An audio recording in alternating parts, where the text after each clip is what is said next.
بنستكمل حوارنا مع حضراتكم في كامت، ومن خلال هذه الفقرة بنتناول فكرة الأفكار المغلوطة أو الأكاذيب أو ما يطرح أحيانا من خلال وسائل الإعلام العالمية أو حتى من خلال دراسات حديثة بتتناول أفكار ممكن تكون بعيدة عن الدقة. في بعض الأحيان كمان بيتم طرح أفكار ممكن كمان إن هي تسيء للحضارة المصرية القديمة، وده شفناه خلال السنوات الأخيرة متكرر، حتى في أفلام تسجيلية وثائقية بتطرح من خلال الشاشات العالمية بتقدم أفكار غريبة جدا وأطروحات ممكن تكون بالنسبة لنا إحنا كمصريين صادمة.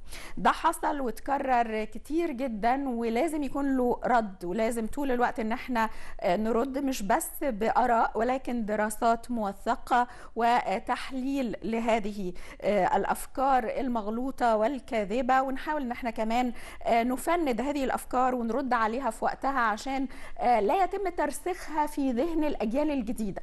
للأسف شبابنا وأطفالنا الصغيرين بيتعاملوا دلوقتي مع المعلومة من خلال الإنترنت، من خلال وسائل التواصل الاجتماعي. أي خبر بيقروه بيتصوروا إن هو الحقيقة، ولكن لازم يكون عندنا علماء وباحثين ودارسين يردوا على هذه المعلومات، يردوا عليها بشكل علمي ودقيق عشان يقدروا إن هم يواجهوا هذا التيار وهو منتشر للأسف الشديد في الغرب بشكل كبير جدا. ولازم علينا كمصريين أصحاب هذه الحضارة إن احنا نرد. النهاردة هيكون معانا مشرفنا ضيف هذه الفقرة أستاذ مينا رشدي كوكب، مدرس علم المصريات بإحدى المدارس الدولية، وأيضا مرشد سياحي وباحث تاريخي، وعنده ردود كتيرة عن كتير من الأفكار اللي بقت مطروحة بقوة على الساحة، وهي يعني ممكن وضعها في خانة الأكاذيب. أهلا بيك أستاذ مينا. أهلا بحضرتك. منورنا. أهلا بحضرتك. زي ما قلت في مقدمة، احنا للأسف الشديد بنواجه دلوقتي مشكلة كبيرة جدا، ان المعلومات كانت زمان جيلي كانت بتجيله المعلومة من خلال كتب موثقة لباحثين ودارسين، وحتى في الكتب احيانا كان في، لان طبعا علم المصريات معظمه مترجم ومأخوذ عن علماء في الغرب، احيانا كان بيبقى فيه افكار غريبه، لكن ما كانتش بالانتشار اللي حاصل دلوقتي، وما كانتش بالقوه اللي احنا بنواجهها دلوقتي. ان كل يوم يطرح فكره أو تطرح آراء هي بعيدة تماما عن الدقة، وبتمس حضارتنا وبتمس تاريخنا، وبتخلينا في وضع الدفاع الدائم. لكن الدفاع ده ما ينفعش يكون بالظبط، مش منهجنا. بالظبط، لازم يكون بعيد. لازم يكون بالظبط. رأي حضرتك ايه، وازاي يعني بداية نواجه ده؟ هو في البداية احنا كنا المرة اللي فاتت، الحلقة اللي فاتت، احنا دي كانت استكمال الحلقة اللي فاتت، احنا كنا حطينا زي فكرة احنا ماشيين عليها، ان احنا بنشوف ايه هي اهم الموضوعات اللي الناس بيطرحوها، يعني الافكار اللي بتجيلنا من بره المتداولة بالظبط، وبنرد عليها بوجهة نظر السليمة، او بنرد عليها بوجهات النظر السليمة. بعد الحلقة ديت انا فكرت ان الموضوع لازم ياخد اتجاه تاني خالص، هو ان احنا نركز على ان ولادنا والناس نفسها، الناس المصريين نفسها، يبقى عندهم المراجع اللي يقدروا يرجعوا ليها، علشان لما يطرح قدامهم فكرة من الافكار دي، لا انا عندي الرد، انا عندي الكتاب اللي احنا درسناه كذا كذا كذا، وكتاب مصريين او لترجمات لحاجات مؤكده، يعني معتمده من مراكز الترجمه عندنا. عظيم. فطبعا احنا خلينا الجزء ده نتكلم عليه في الاخر. احنا عايزين مثلا دلوقتي نشوف حاجه كده، نشوف حاجه من الموضوعات اللي احنا اتكلمنا عليها قبل كده او وقفنا عندها المره اللي فاتت. طب نبتدي مثلا بصوره بتاعت الهليكوبتر بالظبط، والغواصات دي احنا كنا سايبينها اللي بيتم تداولها بالظبط، على ان كان في اجانب، كان في كائنات فضائيه في مصر، وهي اللي عملت هذه الحضاره بالظبط. فاحنا الصوره الاولانيه اللي موجوده عندنا اللي هي صوره نقش ابيدوس. طبعا تشوف المعبد او بتزور المعبد، كانوا بيشوفوا النقش دوت موجود من فوق على السقف، او مش في السقف نفسه، بس في الاركيد، في اللي هو الجزء المحمول على العمدان. كان النقش ده موجود وظاهر جدا. فطبعا الناس كلها قالت ايه، الحق ده ايه، ده فضائيين، في فضائيين في مصر. وطبعا خدي بقى بقيه الاراء اللي هو ايه، فضائيين يبقى في فضائيين بنوا الهرم، ده في فضائيين بنوا مش عارف ايه، وبعضها قالوا ان دي طبق طاير. طبعا قالوا دي حاجات فضائيه. طيب هو النقش ده موجود فين؟ اولا هو موجود في معبد الملك سيتي الاولاني في منطقه العرابه المدفونه، او اللي بنسميها منطقه ابيدوس في محافظه سوهاج. المعبد ده معبد مهم جدا، مش بس علشان النقش دوت، لكن علشان فيه حاجات تانية هنتكلم عليها بعد شويه. طيب احنا ازاي نقدر نرد على الناس او نقول لهم النقش ده عباره عن ايه؟ فتعالوا كده نشوف الصوره الثانيه. هو النقش ده ببساطه هو عباره عن رسمه كان عاملها الملك سيتي الاولاني، فنانين الملك سيتي الاولاني كانوا عاملين الرسمه دي بشكل بارز طالع بره الحيطه. وجه بعد كده الملك رمسيس الثاني لما تولى الحكم، ابن الملك سيتي الاول لما تولى الحكم، فامر المهندسين بتوعه ان هم يغيروا الرسمه، يعملوها بشكل جوه الحيطه، غائر جوه الحيطه. فنتيجه كده ايه اللي حصل؟ نتيجه كده النقشين اتعملوا فوق بعض، الرسمتين اتعملوا فوق بعض، فطلع لنا الشكل اللي احنا شايفينه في الرسم. تمام. زي ما حضرتك شايفه في الصوره، الصوره اللي فوق على الشمال هي دي النقش الغائر، تمام؟ سوري انا اسف، النقش البارز. أيوة. وتحتيها برضو ايه علشان نوضحها للساده المشاهدين، النقش البارز معمول بالابيض والاسود. الناحيه الثانيه على اليمين عندنا الرسومات اللي اتضافت بعد كده. تمام، اللي هو النقش الغائر اللي اتعمل ايام رمسيس الثاني. فنتيجه لكده ان النقشين لما اتحطوا على بعض طلع لنا الشكل اللي احنا عارفينه. فطبعا لازم لما نيجي نرد على الناس نقول لهم يا جماعه لا ما فيش هليكوبتر ولا حاجه، احنا لازم نبقى مورين لهم الرسمه الاولانيه وجايبين لهم الرسمه الثانيه وباين الرسمتين على بعض، انطباعهم على بعض طلع لنا هذه الرسمه اللي كانت طبعا صدفه غريبه جدا انها تطلع بالشكل دوت. تمام. طيب دي بالنسبه للغواصه والهليكوبتر. نروح لاخناتون. اخناتون ولا رمسيس؟ زي ما تحب. ان احنا لسه في المعبد بتاعه. بالظبط. احنا كنا بنقول ان ليه رمسيس من ضمن الحاجات اللي احنا اتكلمنا عليها الحلقه اللي فاتت، ان كان يقال على ان رمسيس الثاني ان هو فرعون الخروج. ودي من اكتر الادعاءات والاكاذيب اللي بتتقال عن رمسيس الثاني. دي اتعمل عنها دراسات مهوله وابحاث وحاجات يعني كتيره جدا، ولسه اعتقد بيتعمل عنها دراسات. طبعا لسه يعني هي الفكره نفسها ان اغلب الافلام الاجنبيه اللي بتيجي من هوليوود وكده دايما يطلعوا لما بيتعمل فيلم عن سيدنا موسى او يتعمل عن الخروج بشكل عام دايما تلاقي اسم رامزيس. طب يا جماعه انتم متاكدين ان هو رمسيس قبل ما تشوهوا سمعه الراجل؟ ما ينفعش. النتيجه لكده ان اغلب الناس اللي بتيجي تزور المتحف علشان يشوفوا المومياوات، ابسط حاجه بتتقال لنا يعني كمرشد، انا عايز اشوف الموميا بتاعت فرعون سيدنا موسى. يعني خلاص الفكره ترسخت في ذهن الغرب. بالظبط، ان هو خلاص فرعون الخروج هو رمسيس. طب يا جماعه احنا نقدر نرد ازاي ببساطه على الموضوع ده؟ اول حاجه رمسيس لما توفى كان في التسعينات، يعني كان راجل عجوز. فالراجل ده هيطلع يحارب ويروح مش في كامل قوته يعني. دي اول حاجه. تاني حاجه احنا طبعا بنرد على المعلومات دي لان احنا عندنا معلومات اللي احنا اخذناها من الكتب الدينيه او المصادر الدينيه. طبعا المصادر الدينيه تعتبر مصدر مهم في دراسه التاريخ طبعا، يعني هي ليست المصدر الوحيد ولكنها مصدر مهم. نعم.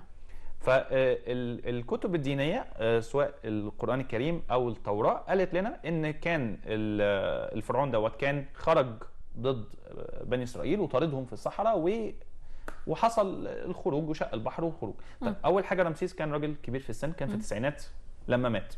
اول حاجه. تاني حاجه جسمه سليم، يعني الموميا بتاعته سليمه. ده لو واحد غرق في البحر فكان التيار المائي يعني الموج اللي موته وغرقه كان ابسط حاجه كان كسر له عظمه. يعني ارتشاق البحر ونزوله على الراجل اكيد كان كسر له عظمه. الحاجه الثالثه ان هو مات عادي، ما ماتش غرقان. تمام.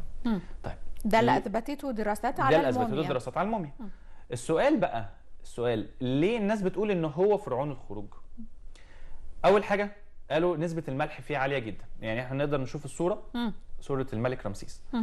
قالوا ان نسبه الملح اللي موجوده في جسمه عاليه جدا، فقال يبقى هو ده بسبب انه غرق.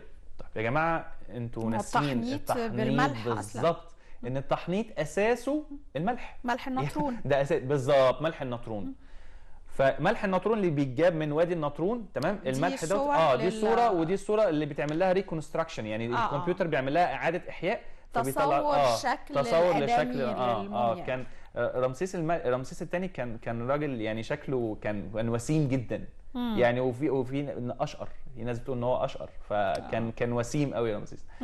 طيب نسبه الملح اللي موجوده في الجسم ده نتيجه للتحنيط. طيب نتيجه لكده ايه؟ هنشوف على الصوره اللي بعديه. الملك مرنبتاح، لو حضرتك تشوف الموميا بتاعته، الموميا شاحبه، موميا بيضه جدا. ليه؟ لان ده بسبب بالظبط فده ممكن يغير في اللون. فنتيجه لكده في مومياوات عندنا بيضه جدا، وعندنا مومياوات سمراء جدا، نتيجه لتغيير الادوات اللي كانوا بيستخدموها في التحنيط. طيب نروح بقى لاخناتون. واخناتون يعني اللي وصلنا كبيرة. يعني فن العمارنه هو طبعا كان فن راقي ورائع، بس اللي وصلنا قليل جدا بسبب تدمير هذا الفن وتدمير هذه الفتره والمرحله بشكل كامل. فاللي وصلنا من مشاهد هي رائعه ولكنها قليله جدا. فرأي حضرتك، هل حياه اخناتون كانت حياه يعني ايجابيه ورائعه زي ما بتصورها بعض الجداريات؟ هو قصة اخناتون قصة غريبة جدا. يعني احنا طبعا الاول ليه الناس بتتكلم عن اخناتون بشكل خاص؟ لان هو يقول ان اخناتون هو اول الموحدين، طبعا ده كل ده رأي غلط. طب ليه هو رأي غلط؟ يعني هل في ناس بتيجي تقول لنا يا جماعة انتوا الملك اخناتون ده كان موحد وانتوا لا، هو احنا مش بنتكلم على الجانب الديني من ناحيتنا احنا، من افكارنا احنا بنتكلم على ان احنا مش فاهمين اللي حصل بشكل صح. يعني احنا مش فاهمين حياة اخناتون كانت عاملة ازاي بشكل صحيح. تمام. طيب الاول تعالوا يعني استعرض بس مع حضرتك الفكرة، اخناتون اتربى ازاي. اخناتون هو ابن الملك امنحتب الثالث، تمام، والملكة تي. المعروف عن الملك امنحتب الثالث ان كانت فترة رخاء وفترة اقتصادية جميلة جدا، وكان في يعني مصر كانت تتربع على عرش العالم، تمام، نتيجه طبعا للفتوحات العسكريه والانتصارات ايام تحتمس الثالث وامنحتب الثاني. كانت يعني فتره مزدهره جدا. تمام. فالملك امنحتب الثالث كان عنده ابنين، واحد كان اسمه تحتمس اللي كان هيخلفه بعديه تحتمس، وملك امنحتب. يعني كان لو ابنه الكبير اللي اسمه تحتمس كان عاش، هو مات، كان هيبقى اسمه تحتمس الخامس. تمام. فالابن الكبير اللي كان معد ان هو يورث العرش اتوفى بدري قبل باباه. الولد الثاني اللي هو امنحتب او اخناتون بعد كده كان يعني هو ما كانش مستعد ان هو يتولى شؤون الحكم. كان شغال ايه؟ كان شغال كبير كهنه. يعني هو مش شغال، اقصد ان هو دارس حياته كلها في هيليوبلس في اون. طب هو كان ابناء الملوك ممكن يكون بالظبط. طبعا كان يبقى كبير كهنه. الملك في مصر القديمه كان بيتولى منصب كبير الكهنه شرفيا. ده شرفيا، لكن حضرتك تقصد اخناتون كان دارس، كان قاعد في اون بيدرس حياته كلها. كانت دراسه النصوص الدينيه في اون هيليوبلس اللي هي بنسميها دلوقتي عين شمس يعني. تمام. لان المكان دوت كان يعتبر هو المكان الاساسي لدراسه الافكار المتعلقه بعباده رع او عباده الشمس. طيب الموضوع ده اثر ازاي بعد كده؟ اخناتون لما تولى الحكم وبقى هو الملك، تمام، كان غير مستعد ان هو يتولى شؤون بس هو كان عارف ايه اللي بيحصل. مش هنقول سياسيا لكن هنقول دينيا. كان مدرك لدسائس الكهنه والمؤامرات وتسلط الكهنه في الفتره دي. كان شايف وكان عارف ان من ضمن اللي بنسميهم الكي بلايرز او اللاعبين الرئيسيين في لعبه السياسه هم الكهنه. وده كان واضح جدا في ايام الملك تحتمس الرابع. تحتمس الرابع والقصه بتاعت لوحه الحلم، وان هو استعان بالكهنه عشان يتخلص من اخواته والقصه دي كلها. فاخناتون كان هدفه انه يحد من سلطه الكهنه. دي كانت نقطه، ما احنا لسه بقى جايينها. ما هو دي لو احنا وقفنا عند النقطه دي وسكتنا لا يبقى احنا كده سايبين الحقيقه كلها، احنا اخدنا حته صغيره. طيب هو كان عارف ان في من اساسيات الملك اللي يعتمد على الكهنه، وعادي تمام بالنسبه له، ما كانش فيه مشكله. طيب دلوقتي هو كان شايف ان الحكم علشان يبقى تمام لازم الامر الناهي يبقى هو الملك، تمام، مش الكهنه. اوكي حلو، مفيش مشكله ان انت تكون عندك وجهه نظر، بس لازم تشارك الكهنه معاك. يعني لازم يبقى في نوع من المشاركه السياسيه. تمام. لكن اخناتون كان شايف ان هو لا، انا صح انتوا غلط. هيستقل بالحكم. بالظبط. او يعني هو اوريدي هو بيحكم، بس هو طبعا كان تحت اشراف والدته في الاول، الملكه تي كانت بتشرف عليه، وده كان واضح جدا. ملكه قويه جدا، كانت قويه جدا شخصيه الملكه تي. حتى الساده المشاهدين لو حد راح متحف القومي الحضاره يشوف الملكه تي اللي هي لسه محتفظه بالعراء لغايه دلوقتي، فهي كانت شخصيه قويه جدا. وده واضح في رسومات المقابر اللي كانت خاصه بالكبار الموظفين في منطقه تل العمارنه. كان في صوره او صور اكشلي للملك اخناتون مع الملكه تي وهم قاعدين بياكلوا في وقت العشاء، وبيشربوا يعني بعد ما بياكلوا بيحلوا يعني، وبعد كده وهو رايح معاها للمعبد وماسك ايديها ورايحين المعبد، معبد اللي هو بناه بعد كده الاله اتون.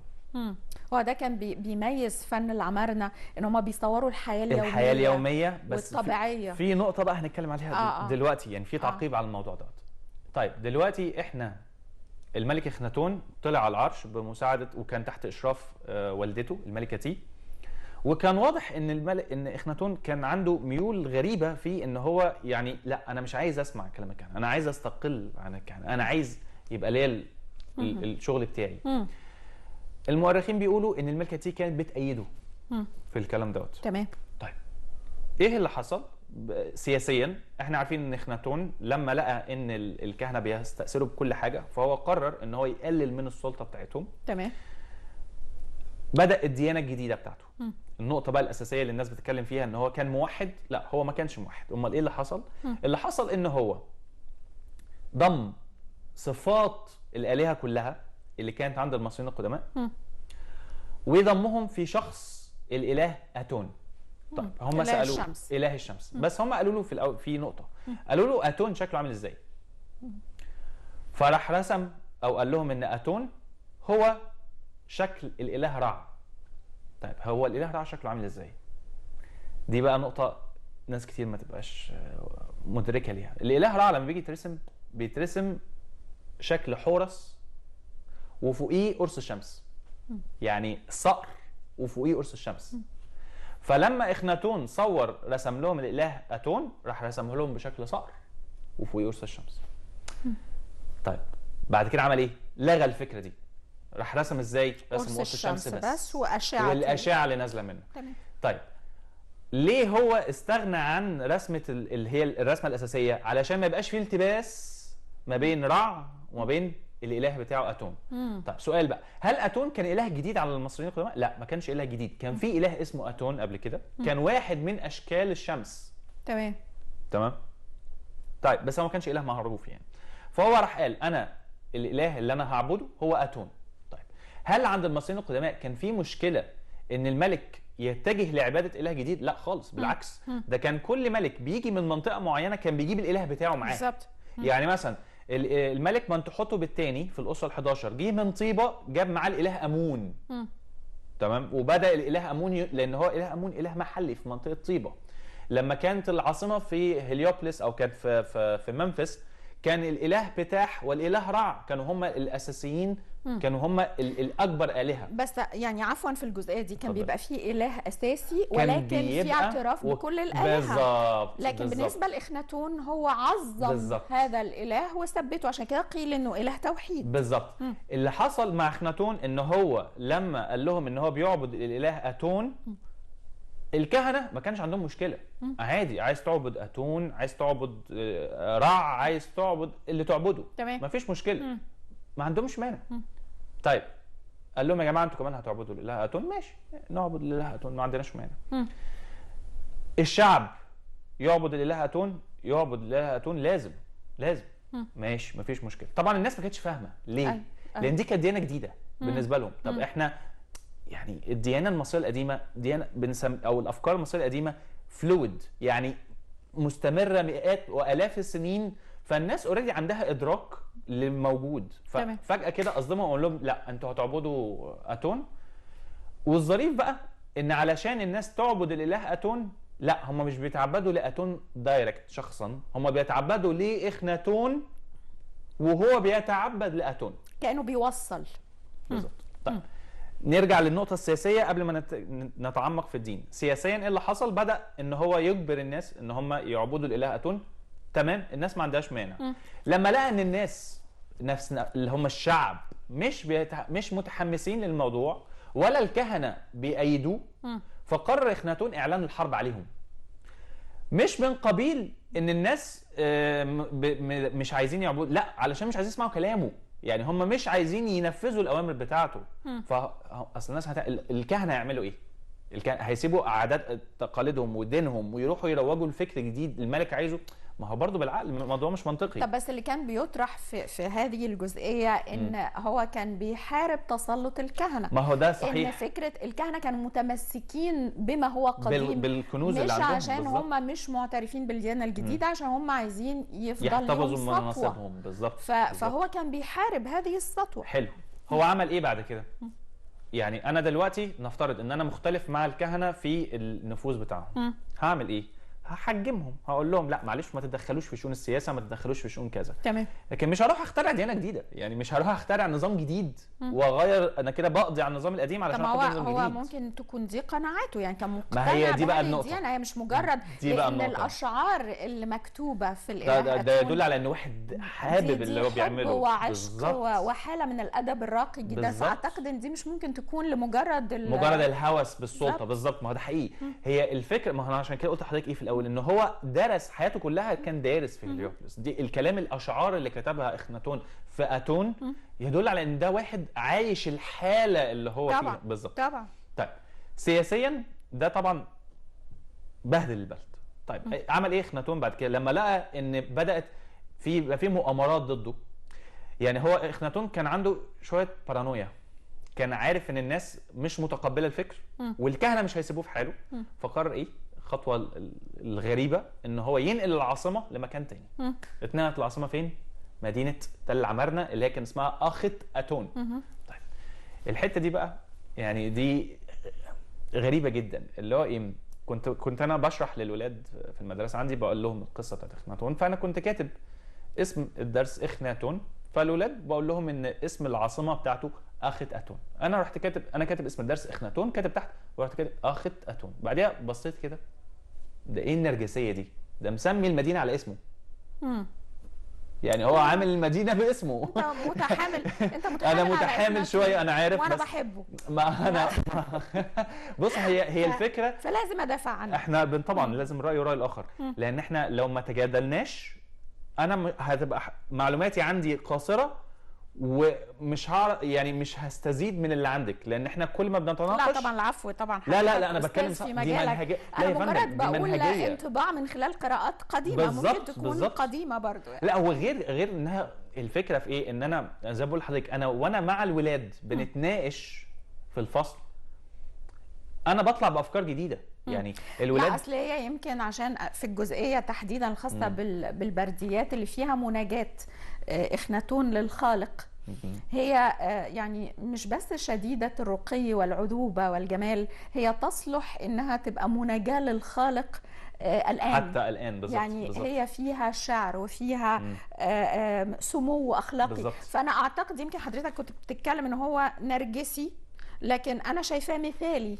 قد يبدو بيرفكشنست يعني. بالظبط. يطمح للمثاليه، يطمح لان كل شيء يكون بشكل يعني دقيق، وممكن في عصره يكونوا كانوا متحاملين عليه لهذا السبب. ما هو متحاملين عليه لسبب ان هم بينزع منهم سلطاتهم، ده حقيقي، ده واقعي. أكيد. طبعا ده الراي الاخر. بس الفكره ان الاجراءات اللي هو اتخذها كانت اجراءات متطرفه جدا، تعسفيه يعني جدا. يعني بعد ما نقل العاصمه، ده ما وقفش على كده، يعني بعد نقل العاصمه وبدا ان هو يبني المعابد بتاعته، هو امر باغلاق كل المعابد القديمه. فيعني طبعا ده قرار يعني ليه؟ طب ليه؟ هو يمكن ده برضو يعني اللي بيترد عليه، لان دي رغبته في فكره التوحيد، ان هو بالظبط. بس نيجي بقى يعني بعد ما اتنقل رفض التعدديه. بالظبط. ما احنا بقى نيجي بقى للنقطه اللي جايه، ان هو لما استقر في تل عمارنة طبعا غير اسمه من امنحتب لاخ اتون، او اخ ان اتون، يعني المختار من اتون. تمام. فهو ده لان هو لا يعترف بامون، دي اول حاجه. حلو. فهو غير اسمه، ايوه، واستقر في تل عمارنة، اغلق المعابد القديمه كلها، الافكار بقى الجديده اللي هو بيطرحها للناس، طبعا هو بعد ما نقل العاصمه الجديده فهو راح جاب اتباعه كلهم يبقوا مستقرين، واداهم بقى ايه، اراضي وفلل، وعمل اسواق للناس، وعمل مقابر للناس، اداهم مقابر فور فري مجانا. ده لان هو بيستقطب الناس انها تأيد الفكر بتاعه. طبعا الناس اللي هم كانوا اللي بيحبوه فعلا، في ناس راحت معاه، والناس اللي هم كانوا منافقين ليه راحوا معاه، واول ما مات راحوا رجعوا تاني عليه. يعني انقلبوا عليه. ودي نقدر نميزها في المقابر بتاعتهم. المقابر بتاعت الناس دي في ناس مقابرهم كامله من الامراء، مقابرهم كامله وما اتدفنوش فيها. اتدفنوا فين؟ في الاقصر. وفي ناس مقابرهم كامله واتدفنوا فيها. دول الناس اللي كانوا تابعين او يعني بيحبوه او بيأيدوه. تمام. طيب ايه القرارات الثوريه اللي اتخذها اخناتون؟ قفل المعابد، التغيير الاسم، وان هو نقل العاصمه جديده. والمعابد بتاعته يعني هو حتى ايه، هنقول مثلا مش هيسيب الكهنه تسترزق، لا ده المعابد بتاعته ما فيهاش منصب كهنه. دي بقى نيجي بقى للنقطه الدينيه، ليه ما فيهاش منصب كهنه؟ لان هو كان منصب نفسه الكاهن الاعلى، ومش بس الكاهن الاعلى، هو كان شايف نفسه اعلى من بقيه البشر. ازاي؟ دي ممكن لو المخرج يجيب لنا الصوره بتاعت الصوره الاولانيه لاخناتون اللي فيها تمثالين بتوع اخناتون. صوره تماثيل اخناتون بتبينه ازاي؟ اللي احنا بنسميها زي ما حضرتك شايفه بنسميها تماثيل هرمافروديتي او تمثال يحمل صفات الذكوره والانوثه مع بعض والرجل في نفس الوقت. ليه؟ لان اخناتون كان شايف نفسه ان هو ليس رجل، مش راجل بس، لا ده انا راجل وست، يعني انا احمل صفات البشريه كلها في شخصي. الاله اللي بيحمل بالزبط. الجانبين. اخناتون كان شايف نفسه مش ان هو يعني حتى لو هو كان شايف نفسه اله كان هيبقى عادي، يعني عند المصريين القدماء الملك هو الاله، دي كان فكره عاديه ما فيهاش مشكله. طبيعي. ده كان طبيعي، لكن هو ما كانش شايف نفسه كده. هو شايف نفسه ان هو اول حاجه هو ابن اتون، يعني اتون يبقى ابوه اللي هو ارسو الشمس، وهو ابن اتون، وزوجته اللي هي الملكه نفرتيتي كانت هي برضو الهه بنت الاله اتون. يعني كان عمل ترياد زي ما بنقول احنا، عامل ثالوث ما بينه هو وسيط ما بين الناس وما بين الاله. لما يجوا الناس يصلوا للاله اتون ما كانوش بيصلوا لاتون، كانوا يصلوا لاخناتون وهو بيصلي للاله اتون. عرفنا ده ازاي؟ اللوحه اللي موجوده على الشمال اللي هي جنب التمثالين دول تمام بتمثل الملك اخناتون وزوجته الملكه نفرتيتي وبناته وهم بيتعبدوا قدام قرص الشمس. حلو. طيب اللوحه دي لقيناها فين؟ في تل عمرنا. فين في تل عمرنا؟ لقيناها في البيوت بتاعت الناس. اللوح دي اللي بنسميها الهاوس ستيل او لوحات البيوت. لوحات البيوت دي كانت عباره عن ايه؟ كانت تتحط في البيوت عشان الناس تصلي قدامها. فكان دي يعني زي الايقونات، يعني زي احنا بنسميها فنيه، بنسميها ايقونات فعلا. فالناس كانت بتتعبد للصور بتاعت اخناتون. فاللي هو طب يا جماعه ازاي موحد؟ وازاي كان عايز، يعني ازاي الناس بتتعبد ليه هو؟ يعني اللي هو it doesn't make sense يعني. طيب ما هو احنا برضو في الفتره دي اللي وصل قليل، لان فن العمارنه تم تدميره تماما، فبرضه ما نقدرش نجزم لان في جزء اتدمر. اللوحات دي موجوده كتير، ما انا هجيب لحضرتك صوره دلوقتي. اللوحات دي مش بس لوحه او اتنين، دي لوحات كتير وبتصور حاجات كتير من حياه اخناتون. ونفس المشهد. فالفكره لا مشاهد مختلفه يعني. فالفكره ان اخناتون كان متخيل او كان شايف نفسه بصوره لا هو مش زي بقيه البشر، هو اعلى من بقيه البشر. طيب في جزئيه فن العمارنه، لان انا كنت من شويه قلت لحضرتك ان في جانب ايجابي في فن العمارنه واحنا شايفين دلوقتي انه بيصور الحياه اليوميه وحياه الملك اليوميه مع ابنائه بالظبط. ده جانب، ده حاجه جميله جدا، ودي ما كانتش موجوده قبل. بالظبط. بس استاذنك حضرتك كان عندك اعتراض على الجزئيه؟ لا انا عندي، انا جايب، بس انا هستاذن المخرج لو يجيب لنا الصوره الثانيه من ايوه الصوره دي. تمام. الملك اخناتون كان الناس متخيله ان هو التماثيل بتاعته دي، وهو كان عامل الراس بتاعته اللي هو بنسميها ملامح فن العمارنه، ان هو الراس اللي هي المشدوده طويله ومسحوبه لورا، والدقن الطويل والرقبه والحاجات دي. فكانوا بيقولوا ان هو ممكن يكون كان عنده مرض ما مخليه بالمنظر ده. والنصف السفلي ما هو ده لان هو بالظبط كان يقال انه ده مرض الفيل تقريبا، حاجه كده. كان هو كان بيقول ان هو عنده مشكله في الهرمونات. طيب الموضوع ده كله تم الرد عليه لان احنا عندنا الهيكل العظمي بتاعه لا عادي، كان راجل سليم وكان عنده 6 بنات زائد توت عنخ امون. فيبقى هو لا كان راجل عادي، بس هو كان متصور، هو كان بيصور ده. طيب النقطة الثانية في الصورة اللي انا عايزين نجيبها ديت، الصورة اللي موجودة قدامنا هنا اللي هي بتبين الملك اخناتون. انا عارف ان الصورة مش واضحة شوية. هي بتبين الملك اخناتون وهو قاعد مع الملكة تي، وهم قاعدين بيتناقشوا مع بعض وهو رايح معاها المعبد. الحتة دي لما نيجي نبص كويس كده، ودي برضو واحد من الطلبة عندي هو اللي اخد باله منها، ان الكرسي بتاع اخناتون وهو قاعد العلو بتاع الكرسي وعلو اخناتون اعلى من الملكه تي، يعني هو راسه. طب ما ده طبيعي لانه هو الملك. اعلى من تمثال امه الملكه يعني تي. لحظه بقى اقول لحضرتك ايه هو المشكله. الملك هو الاعلى في المقام من كل الاخرين. بالظبط. بس في نقطه بقى صغيره. في تمثال المتحف المصري، في المتحف المصري تمثال الملكه تي وجوزها الملك امنحتب الثالث اللي هم اكبر تمثالين في المتحف المصري. الملك وزوجته الملك امنحتب الثالث اللي هو ابو اخناتون، امنحتب الثالث والملكه تي راسهم ايكوال متساويه. التاج بتاعها اللي هي لابساه اعلى من راسه. يعني التاج بتاعها مكسور بس هو فيه ليه بقيه اعلى من راس الملك.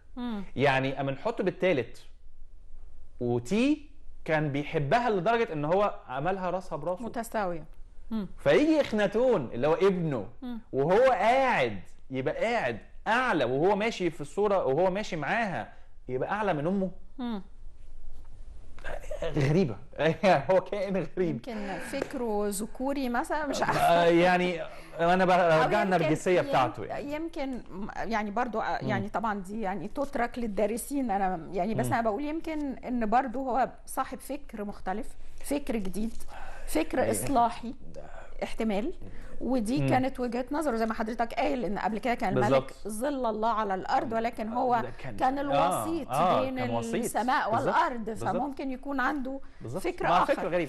الحاجه الثانيه اتفضل. الحاجه الثانيه ان المقابر اللي احنا لقينا فيها الصور دي في تل عمارنة، المقابر دي كانت تخص كبار رجال الدوله.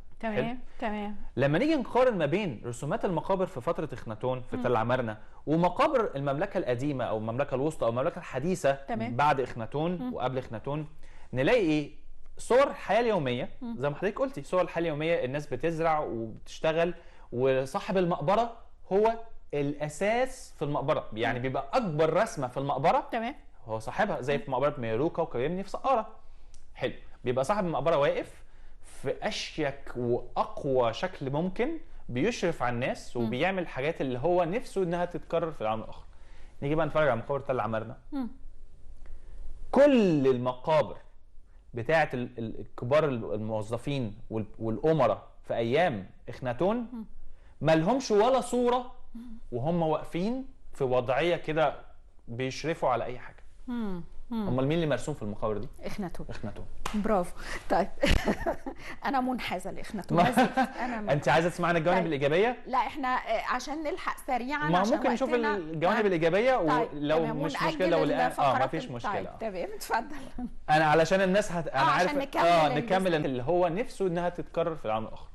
نيجي بقى نتفرج على مقابر تل عمارنة. كل المقابر بتاعه الكبار الموظفين والامراء في ايام اخناتون ما لهمش ولا صوره وهم واقفين في وضعيه كده بيشرفوا على اي حاجه. امال مين اللي مرسوم في المقابر دي؟ اخناتون. برافو. طيب انا منحازه لاخناتون. انت عايزه تسمعنا الجوانب الايجابيه؟ لا احنا عشان نلحق سريعا ما ممكن نشوف الجوانب الايجابيه ولو مش مشكله لو ما فيش مشكله. تمام اتفضل. انا علشان الناس انا عارف نكمل النقطه بتاعت اخناتون. اتفضل. ايه هي الجوانب الايجابيه في حياه اخناتون؟ الحمد لله. الجوانب الايجابيه. طيب زي ما حضرتك قلتي الفن من اروع ما يكون. ليه بنعتبر فن اخناتون فن مميز؟ اول حاجه لان الرسومات اللي اترسمت في اخناتون ما اتكررتش، يعني لا جت قبل ولا جت بعد. يونيك بالظبط. زي ايه بقى مثلا؟ اول لوحه فوق على الشمال بتبين اخناتون وهو قاعد مع الملكه نفرتيتي ومعاه 3 من بناته. هو كان عنده 7 بنات، ويقال انه كان 6 أو 7. بيدلل البنات. ما هو بالظبط. طيب هو شايل واحده، شفت يعني ما كانش ذكوري ولا حاجه. هو كان شايل البنت وبيلعب معاها، والبنتين التانيين في اول صوره على الشمال، البنتين التانيين قاعدين بيتنططوا على مامتهم، رجل مامتهم، وواحده فيهم بتشاور على اختها وهي على في حركه، في حياه. بالظبط، صوره طبيعيه، كأن ده مش ملك، كان ده راجل عادي مع ولاده بيلعب معاهم. اللوحه الثانيه اللي في النص، ودي موجوده في المتحف المصري اللي بنسميها الايقونه. ايوه. اللوحه دي بتبين الملك اخناتون وهو ماسك عقد وبيلاعب بنت من بناته، البنت واقفه بتحاول تمسك العقد، حاجه قمه في الجمال. طبعا احنا ما شفناش صور زي دي خالص. طبعا. الصور دي انفورمال، يعني دي صور غير رسميه. صح. لان الملك ما بيصورش نفسه وهو قاعد ومعاه، يعني في الرسومات العاديه بيبقى الملك واقف بكل هيبه وجنبيه مراته، ممكن تبقى قده، ممكن تبقى اصغر، ممكن تبقى ماسكه في رجله كده يا عيني. وعياله بيبقوا تحت رجليه. لكن دي صوره يوميه طبيعيه، دي هو قاعد، هو تلقائيه كبيره. الصوره اللي بعديها برضو هي مش واضحه قوي، اللي هي اللوحه الصغيره دي، في رسمه غريبه جدا. اخناتون قاعد ومراته واقفه، نفرتيتي قاعده قدامه وبصاله وحاطه ايديها تحت دقنه، نوع من الحميميه. تمام. الغريب في الصوره دي ان هي لابسه التاج المزدوج. بس دي نبقى نخليها في موضوع مرة تانية. اخر تمثال على الجنب كده على اليمين اللي هو اخناتون وهو بيبوس واحده من بناته، قاعده على حجره وبيبوسها. فدي يعني الاب المصري التقليدي الجميل مصور من خلال اخناتون. الحاجه الجميله في الموضوع دوت ان احنا بنقول اخناتون خرب البلد سياسيا، نتكلم عليه. ما احنا هنتكلم بقى بس هو كان اب ممتاز وعرف يعلم ولاده الحب، يعني يظهروا حبهم. ده ظهر فين؟ مع توت عنخ امون. توت عنخ امون ابنه. احنا توت عنخ امون هنفرد له اكيد فقره اخرى، لان وقتنا للاسف الشديد انتهى. كان لسه هيبقى فيه حوار عن توت عنخ امون وعن افكار الافروسنتريك اللي طبعا مضلله جدا في الفتره الاخيره، ولكن ده يحتمل حلقات اخرى قادمه ان شاء الله. لكن بشكرك جدا طبعا استاذ مينا رشدي كوكب، مدرس علم المصريات والباحث التاريخي والمرشد السياحي، نورتنا النهارده. واشكرك على المعلومات والاضافات المهمه. شكرا لحضرتك. مشاهدينا الكرام، إلى هنا تنتهي هذه الحلقة من كامت، حتى نلتقي بكم في الأسبوع المقبل وتعود إليكم إن شاء الله زميلتي الغالية وصديقتي العزيزة رباب الخشن. لكم مني كل التحية.